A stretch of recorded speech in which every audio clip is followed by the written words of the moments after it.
You may have heard of the term preferential voting, but what exactly does it mean?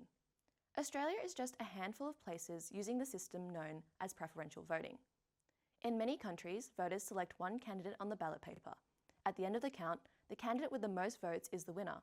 So if there are 6 candidates standing, the winner might have only been the choice of 20% of the electorate and still get in.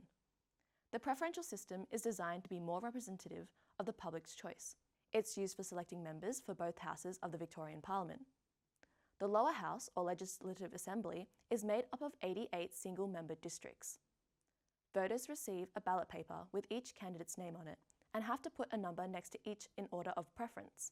Number 1 for the person they most want elected, number 2 for the second most, and so on. The number 1s are known as first preference votes. If no candidate achieves a majority of number 1s, then the candidate with the least amount of support is eliminated, and their votes are distributed according to the second choice of those who voted for them. The process continues until a candidate achieves over 50% of the total votes, and they are then declared the winner. This system removes the idea of a wasted vote. With preferences, every vote cast will contribute towards the final result, regardless of whom the voter backed on their first preference. Voting for the upper house or legislative council is different.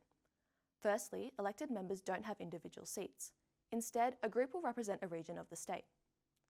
There are 8 Victorian regions, 5 from the Melbourne metropolitan area and 3 for the rest of the state. 5 members are elected from each, so the upper house has 40 members. Secondly, the voting is what is called optional preferential voting. It works like this. The ballot paper has a thick black line running across it.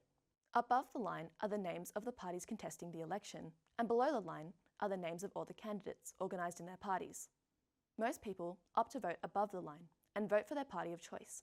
In this case, you can only vote for one party, and in doing so, you sign up to that party's list of preferences, something that they decided earlier. Alternatively, you can indicate your own preferences by voting below the line. You use the lower section of the ballot paper and have to number at least 5 candidates. This system, with political parties largely determining preferences, is known as group voting tickets. It's been criticised as anti-democratic, favouring deals between parties at the expense of voters' real intentions. In the 2018 Victorian election, the Green Party won 9.3% of the statewide vote in the upper house. It had just 1 MP elected. Meanwhile, the Transport Matters Party also had an MP elected, despite receiving just 0.62% of the vote. Victoria is the only jurisdiction in Australia that still uses the group voting ticket method. There have been suggestions to review the system, but to date no action has been taken.